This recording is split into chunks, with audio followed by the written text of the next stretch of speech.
फितरत को चुना है। आपको अल्लाह ने जो दीन दिया है, जो शरीयत दी है, वो फितरत वाली शरीयत है। आपके दीन में कोई ऐसी तालीम नहीं है, कोई ऐसा काम नहीं है, आपके धर्म के अंदर कोई ऐसी शिक्षा नहीं है जो फितरत के खिलाफ हो। फितरत के तमाम तकाजों की सही रहनुमाई अगर दुनिया के किसी मजहब में है तो मजहब इस्लाम में है, वो शरीयत मोहम्मदिया की है। उसके बाद अल्लाह के रसूल फरमाते, मैं और आगे बढ़ा, अल्लाह तबारक व तआला ने अपने नबी से कलाम फरमाया, अपने नबी से गुफ्तगू फरमाई, और अल्लाह तबारक व तआला ने अपने नबी को 3 तोहफे दिए। पहला तोहफा यह दिया, 50 वक्त की नमाजें दी गई। दूसरा तोहफा, सूरह बकरा की आखिरी 2 आयतें नाजिल की गई। और तीसरा तोहफा यह दिया गया कि ऐ मुहम्मदुर रसूलुल्लाह, आपकी उम्मत अगर शिरक नहीं करेगी, अगर मुशरिक नहीं होगी, अगर अल्लाह के साथ शिरक नहीं करेगी, बाकी और गुनाहों में गिरफ्तार होगी, अल्लाह तबारक व तआला उसको चाहे तो ऐसे ही माफ कर देगा, या उसके गुनाहों की सजा देने के बाद कुछ दिनों के बाद उसको जन्नत में दाखिल करेगा। मुशरिक को छोड़ करके आपकी उम्मत की बख्शिश हो जाएगी। ये 3 तोहफे दिए गए अल्लाह के रसूल को। उसके बाद अल्लाह ताला ने एक और तोहफा दिया, कहा मेरे नबी, आपकी उम्मत के लोग अगर कोई नेक काम करने का इरादा भी कर लेंगे, नेक काम करने की पक्की नीयत कर लेंगे, लेकिन किसी मजबूरी की वजह से वो नेक काम नहीं कर पाएंगे, तब भी उनको हम उस नेकी का सवाब देंगे। अल्लाह अकबर। मेरा रब कितना गफूर रहीम है मेरे भाई। एक बंदा ऐशा की नमाज पढ़ के घर गया, अपने मोबाइल पर उसने रात के 2 बजे का अलार्म लगाया। 2 बजे रात में उठ करके मैं तहज्जुद की नमाज पढ़ूंगा, ये सोच करके वो सो गया। दिन भर का थका आ रहा था, गहरी नींद आ गई। तहज्जुद की नमाज के टाइम तो उसकी नींद न खुली, फजर के टाइम नींद खुली। उसे अफसोस हुआ कि काश मैंने तहज्जुद के टाइम मेरी नींद खुल गई होती, मैंने तहज्जुद पढ़ ली होती। अल्लाह तबारक व तआला फरिश्ते को हुक्म देगा, मेरा बंदा सच्ची नीयत के साथ सोया था, इरादा करके सोया था, लिहाजा उसके नाम आमाल में तहज्जुद का सवाब लिख दो। नेकी का इरादा। अल्लाह हमारे चेहरे नहीं देखता है मेरे भाई, अल्लाह हमारे दिलों को देखता है, दिल का जज्बा देखता है। गज़वा तबूक का मौका है, अल्लाह के प्यारे नबी गज़वा तबूक से वापस आ रहे हैं।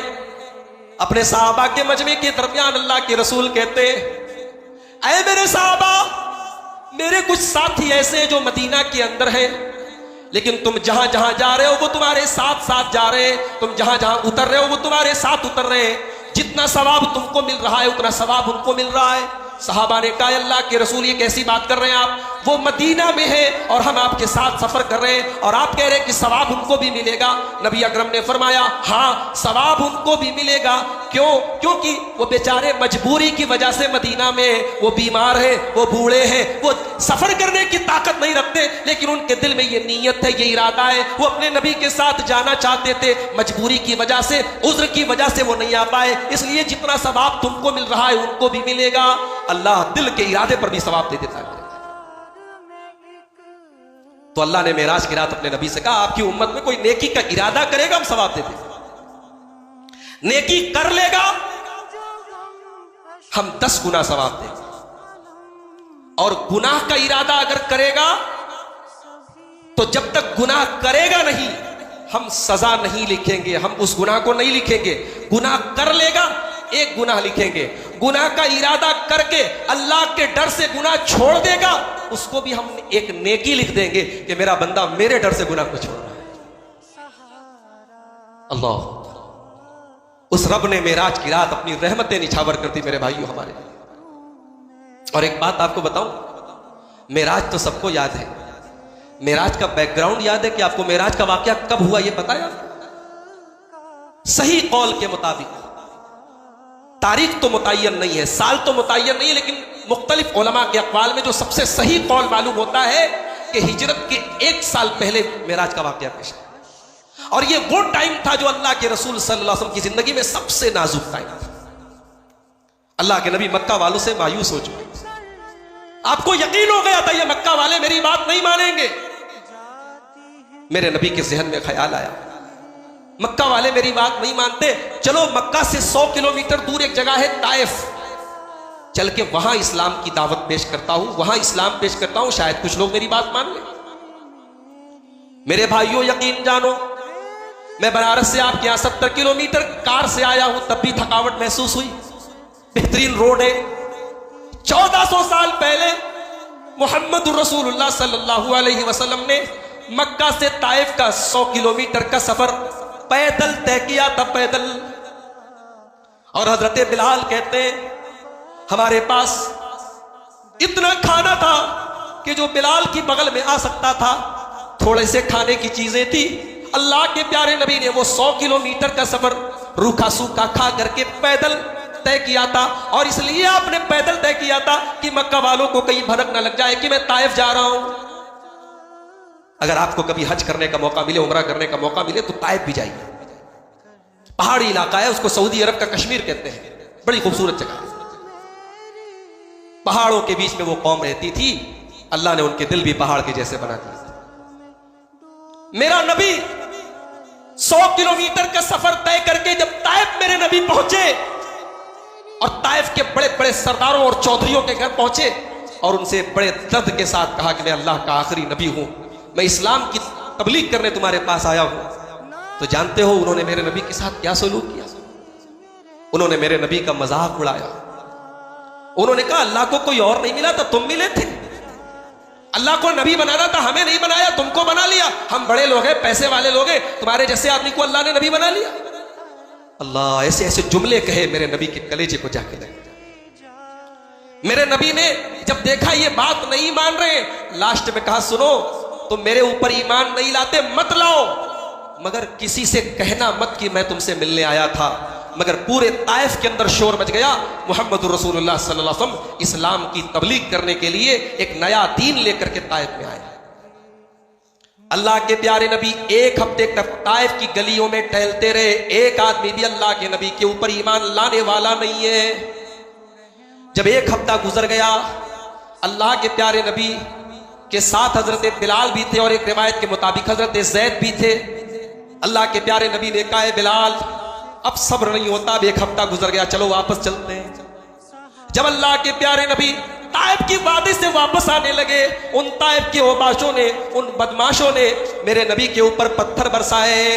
दोनों तरफ से मेरे नबी के ऊपर पत्थर बरसाए जा रहे हैं। हाय वो नबी जो रहमते कायनात बनकर आया था, वो नबी जो दुनिया को तौहीद का रास्ता दिखाने के लिए वो नबी आए थे, वो दुनिया वालों को जहन्नम से बचाने के लिए आए थे। आज चश्मे फलक ने वो मंजर भी देखा है। उस नबी के ऊपर पत्थर बरसाए जा रहे हैं, उस नबी के ऊपर दोनों तरफ से पत्थर बरसाए जा रहे हैं। हजरत बिलाल अपने नबी का डिफेंस करने की कोशिश कर रहे हैं, अपने नबी को बचाने की कोशिश कर रहे हैं, मगर पत्थर तो दोनों तरफ से आ रहे हैं। वो कौन कौन सी साइड से मेरे नबी को बचाते हो लोगों? मेरे नबी ने अपनी उम्मत को अल्लाह का दीन पहुंचाने के लिए मेरे नबी ने पत्थर खाए और इतने पत्थर मेरे नबी पर बरसाए गए कि आपके पैरों से खून रिस रिस करके बहने लगा। आपका जूता लहू लुहान हो गया, आपके जूते लहू से भर गए, खून से भर गए। अल्लाह के नबी सल्लल्लाहु अलैहि वसल्लम ताइफ से किसी तरीके से अपनी जान बचा करके निकले। ताइफ से 3 किलोमीटर दूर एक काफिर के, एक मुशरिक के बागीचे में, उसके बाग में अल्लाह के नबी एक खजूर के पेड़ के नीचे बैठे। आपने चैन की सांस ली और अल्लाह की बारगाह में आपने हाथ उठाया और कहा अल्लाह ये तूने किसके हवाले मुझे कर दिया? अय अल्लाह ये कौन लोग हैं जो तेरे नबी की कीमत, तेरे नबी के मकाम, तेरे नबी की अजमत से वाकिफ नहीं है? अल्लाह तूने मुझे इनके हवाले कर दिया। मेरे नबी की वो दुआ सुनो मेरे भाइयों, तो आंखों से आंसू तारी हो जाते हैं, दिल लरस जाता है, रोंगटे खड़े हो जाते हैं। नबी ने अपने कलेजे को निकाल के रख दिया उस दुआ के अंदर। अल्लाह के नबी उसी दुआ में कहते कि अल्लाह अगर तू मुझसे नाराज नहीं है, सारी कायनात मुझसे नाराज हो जाए, मुझे कोई परवाह नहीं। अय अल्लाह अगर तू राजी है, मोहम्मद रसूलुल्लाह को कोई और परवाह नहीं, कोई और परवाह नहीं। अल्लाह ने जिब्रील को भेजा।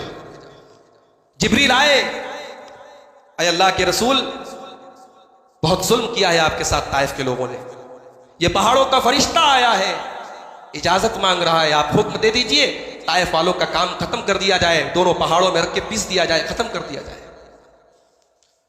सलाम उस पर जो दुनिया के लिए रहमत ही रहमत था, सलाम उस पर कि जिसने गालियां सुनकर दुआएं दी, मेरे नबी ने ताइफ वालों के लिए बददुआ नहीं की, ताइफ वालों को हलाक करने की फरिश्ते को इजाजत नहीं दी। मेरे नबी तो रहमत कायनात थे मेरे भाई, मेरे नबी तो सारी दुनिया के लिए रहमत थे। मेरे नबी ने कहा नहीं, अगर ये ईमान नहीं लाते न लाए, शायद इनकी आने वाली नस्लें ईमान लाए। मुझे ये गवारा नहीं कि इनको हलाक, इन्होंने पत्थर बरसाए मेरे ऊपर, इन्होंने मुझे लहू लुहान किया, लेकिन मुझे ये गवारा नहीं कि ये हलाक हो जाए। अगर ये ईमान नहीं लाते, इनकी आने वाली नस्लें ईमान लाए। ताइफ से अल्लाह के रसूल निराश होकर के, उदास होकर के मक्का आए। और इस वाक़े के कुछ ही दिनों के बाद अल्लाह के रसूल के साथ एक और ट्रेजेडी हो गई। आपकी वफादार बीवी और आपकी जानिसार बीवी और हर कदम पर आपका साथ देने वाली बीवी हजरत खदीजा रजी अल्लाह ताला अन्हा भी दुनिया से इंतकाल फरमा गई। वो बीवी जब अल्लाह के नबी बाहर के सदमे से और तकलीफ से निढाल होकर के घर आया करते थे, खदीजा मेरे नबी को तसल्ली दिया करती थी, खदीजा मेरे नबी को सुकून दिया करती थी, खदीजा मेरे नबी का साथ दिया करती थी। और इसीलिए अल्लाह के नबी सारी जिंदगी खदीजा को याद किया करते थे। एक मरतबा हजरत आयशा ने फरमाया, अय अल्लाह के नबी आप खदीजा को इतना क्यों याद करते हैं? कहा आयशा, खदीजा मेरी वो बीवी है जब सारी दुनिया ने मेरा साथ छोड़ दिया था, उस अकेली औरत ने मेरा साथ दिया था। खदीजा मेरी बड़ी वफादार बीवी थी, मैं खदीजा के एहसानात को कभी नहीं भूल सकता। भाई नेक बीवी मिल जाए, शौहर की तकलीफ न रहे, शौहर का दुख न रहे, और बेकार और खराब और बेदीन बीवी मिल जाए तो अच्छी खासी खुशियों को भी नजर लग जाए। इसीलिए अल्लाह के रसूल से पूछा गया सबसे बेहतरीन औरत कौन है? अल्लाह के प्यारे नबी ने फरमाया अल्लती तसुर्रहु इज़ा नजर, शौहर जब घर में दाखिल हो, बीवी की शक्ल देखे तो शौहर खुश हो जाए। बीवी वो है जो शौहर को का चेहरा देखते ही समझ जाए शौहर टेंशन में है, उसकी टेंशन को दूर करने की कोशिश करे। मेरे भाइयों, मेरी माओ बहनों, बीवी वो नहीं है जो शौहर की टेंशन को और बढ़ा दे, जो शौहर के दुखों को और बढ़ा दे। नबी अकरम सल्लल्लाहु अलैहि वसल्लम को अल्लाह ताला ने हजरत खदीजा की शक्ल में ऐसी बीवी दी थी जो मेरे नबी का हर मौके पर साथ दे। खदीजा का इंतकाल हो गया, एक घर के अंदर का सपोर्ट था नबी का खत्म हो गया। और हजरत खदीजा के इंतकाल के कुछ ही दिनों के बाद एक तीसरा वाकया अल्लाह के नबी के साथ हो गया। आपके चचा अबू तालिब जो हर मोड़ पर अल्लाह के नबी का साथ दिया करते थे और 12 साल की उम्र से लेकर के 50 साल की उम्र तक जिन्होंने नबी का सपोर्ट किया था, नबी का साथ दिया था और मक्का के काफिरों के सामने हमेशा डट करके खड़े रहते थे, नबी का साथ दिया करते थे, आपके वो चचा अबू तालिब भी दुनिया से चले गए, उनका भी इंतकाल हो गया। अब गोया कि अल्लाह के रसूल सल्लल्लाहु अलैहि वसल्लम बहुत ही ज्यादा टेंशन में और दुख में और तकलीफ में है और आपको यह एहसास हो रहा है अब घर के बाहर भी मेरा सपोर्ट नहीं है, घर के अंदर भी मेरा सपोर्ट नहीं है। अल्लाह तबारक व तआला ने उन हालात में अपने नबी को मेराज कराया है। गोया अल्लाह ताला ने मेराज के सफर में, मेराज की सैर में अल्लाह के नबी को सातों आसमानों की सैर करा के और अपने पास बुला करके अल्लाह ने अपने नबी को यह पैगाम दिया है, ऐ मेरे नबी, आप मेरे आखिरी नबी हैं, आप मेरे आखिरी रसूल हैं। ये दुनिया वाले आपको अगर नहीं मानते, ये दुनिया वाले अगर आपकी कदर नहीं करते, आपका मकाम नहीं जानते, ऐ मेरे नबी आपके मकाम पर कोई फर्क आने वाला नहीं, कोई कमी आने वाली नहीं है। ऐ नबी आप मेरे आखिरी नबी हैं, हम आपको मेराज जैसी अजीम नेमत से नवाजते हैं, हम आपको जन्नत व जहन्नम के मनाजिर दिखाते हैं, हम आपको नबियों का इमाम बनाते हैं, हम आपको सातों आसमानों की सैर कराते हैं। ऐ नबी आपको निराश होने की, आपको टेंशन में होने की, आपको दुख में होने की कोई जरूरत नहीं है। गोया मेराज का वाकया नबी अकरम सल्लल्लाहु ताला अलैहि वसल्लम के दिल को तसल्ली दे रहा है। मेराज का यह वाकया मेरे नबी के दिल को मजबूत कर रहा है, मेरे नबी के कलेजे को मजबूत कर रहा है। 50 वक्त की नमाजें फर्ज हो गई। अब जब अल्लाह के नबी वापस आने लगे, छठे आसमान पर हजरत मूसा अलैहिस्सलाम से मुलाकात हुई। मूसा अलैहिस्सलाम ने पूछा, ऐ मोहम्मद सल्लल्लाहु अलैहि वसल्लम, अल्लाह तबारक व तआला ने आपके ऊपर क्या हुक्म दिया है, कौन सा हुक्म आपके ऊपर फर्ज किया है, क्या तोहफा दिया है आपको? कहा कि 50 टाइम की नमाज फर्ज है मेरे ऊपर। अब मूसा अलैहिस्सलाम का जवाब सुनो। मूसा अलैहिस्सलाम ने बनी इसराइल जैसी कौम को देखा था, बनी इसराइल जो अपने जमाने की बड़ी शरारती कौम थी। मूसा अलैहिस्सलाम ने कहा, मोहम्मद सल्लल्लाहु अलैहि वसल्लम, आपकी उम्मत 50 टाइम की नमाज नहीं पढ़ पाएगी, आप अपने रब के पास जाइए और इसमें कमी करवाइए, इसमें हल्का करवाइए। आपकी उम्मत 50 टाइम की नमाज नहीं पढ़ पाएगी। मैंने बनी इसराइल का तजर्बा किया है, मैंने बहुत आजमाया है। मेरा तजर्बा ये कहता है कि आपकी उम्मत 50 टाइम की नमाजें नहीं पढ़ पाएगी। नबी अकरम सल्लल्लाहु अलैहि वसल्लम ने कहा ठीक है, मैं अपने रब से गुजारिश करता हूं कि इसमें कुछ कमी हो जाए, कुछ हल्का कर दिया जाए। नबी अकरम वापस गए और 50 में से 10 मेरे नबी की गुजारिश पर 10 कम कर दी। फिर हजरत मूसा से मुलाकात हुई, उन्होंने कहा 40 नहीं पढ़ पाएगी आपकी उम्मत, 10 और कम हो गई। उन्होंने कहा 30 भी नहीं पढ़ पाएगी, 10 और कम हो गई, 20, फिर 10, फिर 10 से 5 हो गई। अब फिर मूसा अलैहिस्सलाम के पास अल्लाह के रसूल आए। मूसा अलैहिस्सलाम ने कहा, अय अल्लाह के नबी मोहम्मद सल्लल्लाहु अलैहि वसल्लम, आपकी उम्मत 5 टाइम की नमाजें भी नहीं पढ़ पाएगी। मैंने बनी इसराइल को आजमाया है, तजर्बा किया है, आप जाइए और इसमें कमी करवाइए। मेरे नबी ने कहा नहीं नहीं, मैंने बार बार अपने रब से गुजारिश की और बार बार मैंने कमी करवाई, अब इससे ज्यादा मैं कमी नहीं करवा सकता। मुझे हया आ रही है, मुझे शर्म आ रही है। नबी की जुबान से ये जुमला निकला, उधर अल्लाह की तरफ से आवाज आई, अमज़यतु फरीज़ती व खफ़फ़तु अन इबादी। ओ लोगो, ओ मेरे बंदो, मैंने 5 वक्त की नमाज तुमको दी है, लेकिन सवाब पूरा 50 का दूंगा। मैंने अपना हुक्म भी दे दिया और तुम्हारे ऊपर से बोझ भी हल्का कर दिया। पढ़ोगे 5, सवाब 50 का भी मिला। मगर भाइयों, मूसा अलैहिस्सलाम बड़े तजर्बेकार नबी थे। बात तो उनकी सही निकली ना, 5 टाइम भी हम नहीं पढ़ पा रहे। फजर की नमाज में हमारे ये बेचारे बूढ़े हजरात, बुजुर्ग हजरात अगर ये मस्जिदों को आबाद न करें तो ताले लग जाएं। लॉकडाउन में हमने देखा मस्जिदें बंद है, हय्या अला सलाह की आवाज आ रही है, लेकिन हम मस्जिद में नमाज नहीं पढ़ पा रहे हैं। हमने तरावी की नमाज घर में पढ़ी, हमने ईदैन की नमाज घर में पढ़ी, हमने अल्लाह से दुआ किया, अल्लाह ये दिन देखे नहीं जा रहे हैं, अल्लाह तेरे घर के दरवाजे हम पर बंद कर दिए गए, अय अल्लाह तू मस्जिदों के दरवाजे खोल दे। आज लॉकडाउन खत्म हो गया, मस्जिदों के दरवाजे खुल गए, लेकिन मेरे भाइयों हमारे दिल इतने सख्त हो गए, आज भी मस्जिदों में नमाजियों की तादाद कम है। आज भी हमें अपने कामों से फुर्सत नहीं है, हमें अपने दुनियावी कामों में हम इतने मसरूफ हैं, हमें नमाज की फुर्सत नहीं है। मेरे भाइयों, ये नमाज वो इबादत है जो जमीन पर नहीं आसमान पर फर्ज हुई है। रोजा जमीन पर फर्ज हुआ है, ज़कात जमीन पर फर्ज हुई है, हज जमीन पर फर्ज हुआ है, लेकिन नमाज एक लौती इबादत है जो आसमान पर फर्ज हुई है। रोजा, ज़कात और हज ये सारी इबादतें जिब्रील लेकर के आए हैं, लेकिन नमाज डायरेक्ट अल्लाह ने अपने नबी को दी है। इसका मतलब यह हुआ कि नमाज एक ऐसी इबादत है जो बंदे को डायरेक्ट अपने रब से मिला देती है। नमाज वो इबादत है जो बंदे को अपने रब से मिला देती है। बंदा जब अपने रब के आगे सजदा करता है, अल्लाह के नबी कहते हैं बंदा अपने रब से सबसे ज्यादा करीब सजदे में होता है। जब बंदा सजदे में रो रो के अल्लाह से दुआएं करता है, अल्लाह अपने बंदे की दुआओं को लौटाता नहीं, रद्द नहीं करता है। बिजनेस करो मेरे भाई, काम करो, तिजारत करो, दुकान करो, तरक्की करो, मगर ऐसी तरक्की मत करो कि अल्लाह को भूल जाओ। अल्लाह ने कुरान में कहा, रिजालुन ला तुल्हीहिम तिजारतुन वला बैउन अन ज़िक्रिल्लाह। मेरे नेक बंदे तो वो होते हैं कि उनका कारोबार उनको नमाज से नहीं रोकता है, उनकी तिजारत उनको नमाज से नहीं रोकती है। मेराज हमको ये सबक देती है मेरे भाइयों कि नमाज आसमान पर फर्ज हुई है, नमाज अल्लाह ने डायरेक्ट अपने नबी को दी है। लिहाजा अगर अल्लाह के साथ अपना ताल्लुक मजबूत करना है तो नमाज की पाबंदी करो। हम नबी से मोहब्बत का दावा करते हैं, हम नबी की शान में नातिया कलाम पढ़ते हैं, हम नबी की मोहब्बत में नारे लगाते हैं, मगर अल्लाह की कसम अगर हम नमाज की पाबंदी नहीं करते, हमारे ये दावे गलत हैं, हमारे ये दावे हमारे मुंह पर मार दिए जाएंगे। अल्लाह के प्यारे हबीब ने अपने आखिरी वक्त में कहा था, अस्सलाता अस्सलाता वमा मलकत ईमानुकुम। ऐ मेरी उम्मत के लोगों, नमाज की पाबंदी करते रहना, नमाज की पाबंदी करते रहना। मेरे हबीब मेरे नबी ने फरमाया था, जो इरत कुर्रतु ऐनी फी सलाह, नमाज मेरी आंखों की ठंडक है। अगर हम नमाज की पाबंदी नहीं करते और उसके बावजूद हम दावा करते हैं हम रसूल से मोहब्बत करते हैं, तो हमें अपने दावे पर गौर करने की जरूरत है मेरे भाई।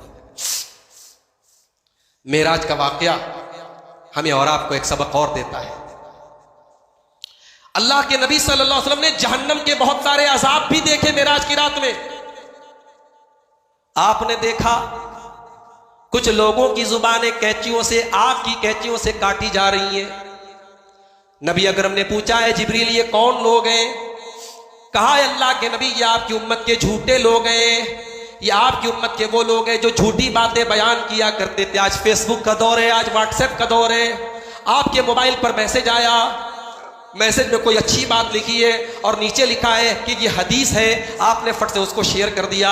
मेरे भाइयों, क्या आपने तहकीक की? क्या आपने पता लगाया कि वो जो मैसेज आया था, वो जो पोस्ट आई थी, क्या वो हदीस थी भी कि नहीं थी? आपने तो हदीस समझ के फॉरवर्ड कर दिया, शेयर कर दिया। अगर वो हदीस नहीं थी और आपने हदीस के तौर पर उसको शेयर कर दिया, कल क़यामत के दिन आप अल्लाह के रसूल को क्या मुंह दिखाएंगे? अल्लाह के नबी फरमाते हैं, जो मेरी तरफ कोई झूठी बात मंसूब करे, जो मेरा नाम लेकर के कोई झूठी बात बयान करे, वो अपना ठिकाना जहन्नम में बना ले।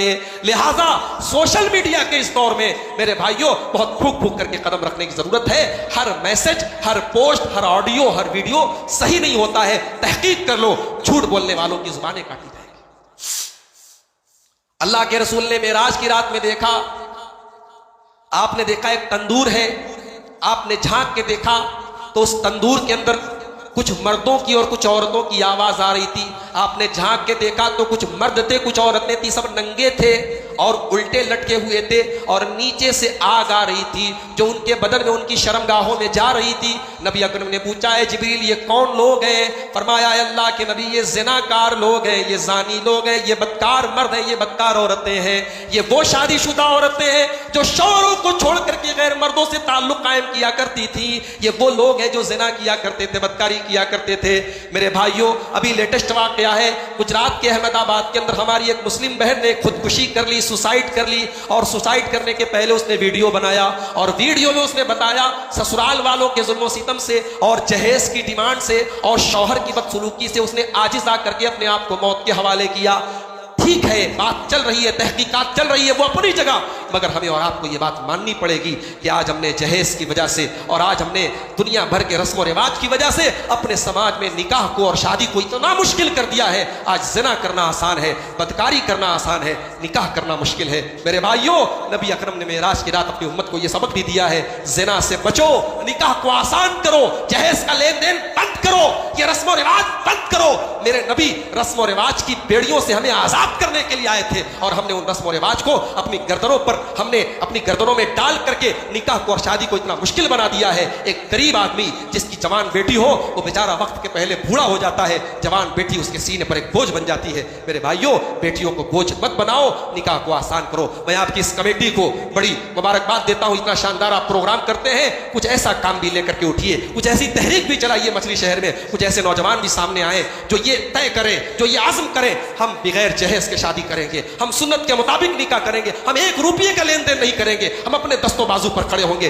जरूरी नहीं कि ससुराल से बेड मिले तब आप आराम करेंगे। भाई, अपने जोरे बाजू पर एक मामूली चारपाई पर आप लेटिए, अल्लाह उसका 10 गुना इंशाअल्लाह आपको बदला देगा। तो ये रस्म और रिवाज से अपने आप को आजाद कीजिए। अल्लाह के रसूल सल्लल्लाहु अलैहि वसल्लम ने जहन्नम के मनाजिर में ये मंजर भी देखा कि ज़िनाकार मर्दों की शर्मगाहों में जहन्नम की आग डाली जाए।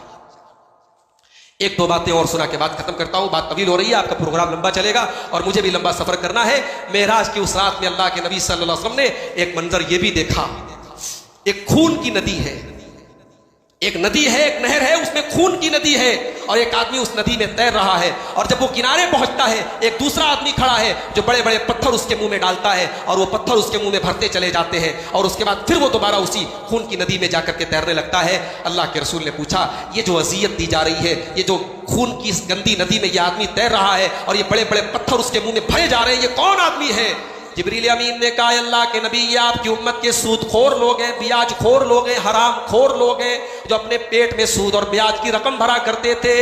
आज मेरे प्यारे भाइयों, आज उम्मत की एक बड़ी तादाद सूद और ब्याज के कामों में लिप्त है। अल्लाह के वास्ते अपने बच्चों को, अपनी नस्लों को खराब मत करो मेरे भाई। हमारी दुआएं कबूल नहीं होगी, हमारी नमाजें कबूल नहीं होगी अगर हमने हराम कमाई से अपने आप को नहीं बचाया, अपने बच्चों को हराम कमाई से नहीं बचाया। हमारे बच्चों की रगों में अगर हराम की कमाई दौड़ेगी, कल उनकी नमाजें, उनके रोजे बर्बाद हो जाएंगे। हम चंद टकों के लिए और दुनिया के चंद दिनों के फायदे के लिए अपने बच्चों की और अपनी नस्लों की जिंदगी बर्बाद न करें मेरे साथियों। हलाल कमाई खाओ। नबी अकरम सल्लल्लाहु अलैहि वसल्लम ने कहा था, सही बुखारी की रिवायत है, आपने फरमाया कि लयातियन्ना अलन्नासी ज़मानुन, एक ऐसा दौर भी मेरी उम्मत के ऊपर आएगा, ला युबालिल मरउ मिन ऐना अख़ज़ल माल, इंसान परवाह नहीं करेगा माल कहां से कमा रहा है। ये सामने वीडियो बन रहा है, मैं तकरीर कर रहा हूं, वीडियो बन रहा है। आज से 1 साल बाद, 5 साल बाद भी आप ये वीडियो जब इंटरनेट पर आप देखेंगे तो आप, मैं जैसे जैसे हाथ हिला रहा हूं ऐसे ऐसे आपको वीडियो में नजर आ जाएगा।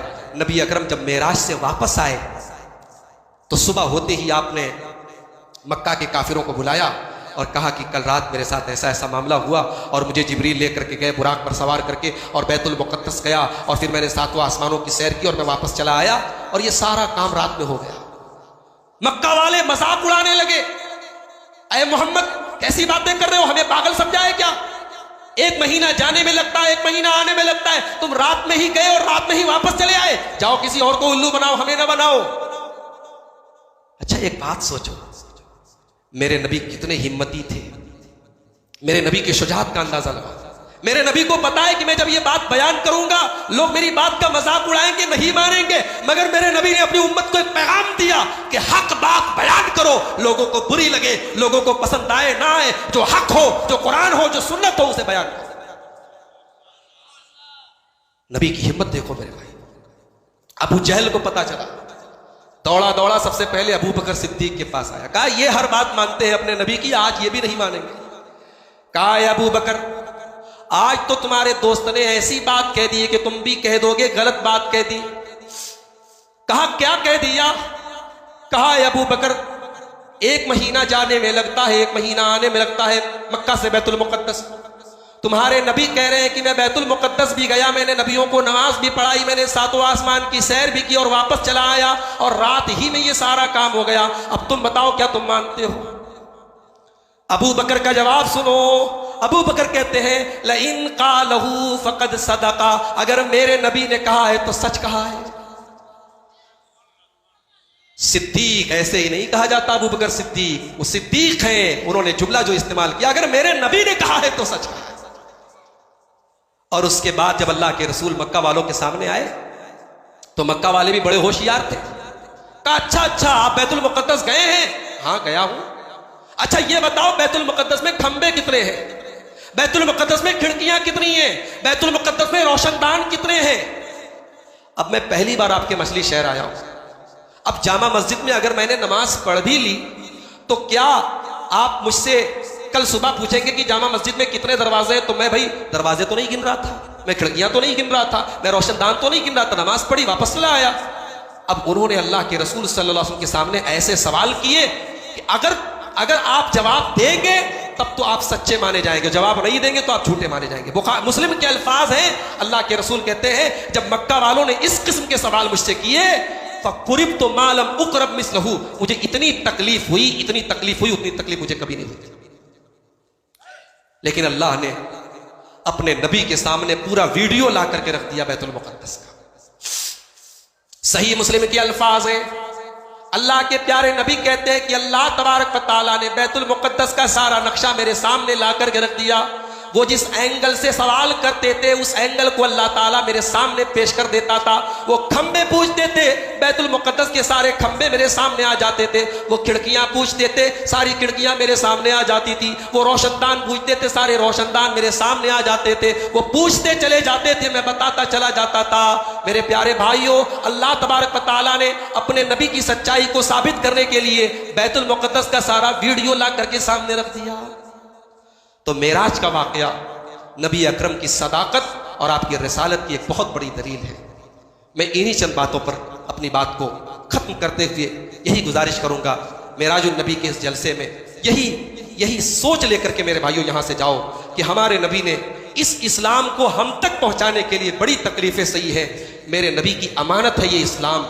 इस इस्लाम को सिर्फ मस्जिद में नहीं, सिर्फ नमाज में नहीं, इस इस्लाम को अपनी ज़िंदगी में उतारो। हमारी बोलचाल भी इस्लामी हो, हमारा कैरेक्टर भी इस्लामी हो, हमारा लेन देन भी इस्लामी हो। हम एक अच्छे शौहर बने, एक अच्छे बेटे बने, एक अच्छे बाप बने, एक अच्छे पड़ोसी बने, एक अच्छे इंसान बने, एक अच्छे मुसलमान बने। मेराज का वाक़या हमें यही तालीम देता है। अल्लाह से दुआ करता हूँ रब्बुल आलमीन हमें नबी अकरम सल्लल्लाहु अलैहि वसल्लम से सच्ची मोहब्बत करने की तौफीक अता फरमाए। रब्बुल आलमीन हमारा ये जो सालाना प्रोग्राम यहाँ पे सीरत कमेटी के लोग मुनक़िद करते हैं, अल्लाह इस प्रोग्राम को तरक्की अता फरमाए और इस साल भी ये प्रोग्राम तरक्की और कामयाबी के साथ हमकनार हो। रब्बुल आलमीन यहाँ जितने लोग इकट्ठा हुए हैं सबको अल्लाह ताला सब आज के इस प्रोग्राम में हाजिर होने को अल्लाह हमारी नेकियों में लिख दे। अल्लाह हमारे गुनाहों को माफ़ फरमा दे। अल्लाह हमें से जो लोग बीमार हैं उनको शिफा अता फरमाए, जो रोज़गार से परेशान है अल्लाह उनको रोज़ी रोटी में बरकत नसीब फरमाए। जब तक हम दुनिया में ज़िंदा रहें इस्लाम पर ज़िंदा रहें और ख़ात्मा हम सबका ईमान पर हो। आमीन व आखिर दावाना अनिल हम्दुलिल्लाहि रब्बिल आलमीन। अस्सलामु अलैकुम व रहमतुल्लाहि। वबरकातुहू।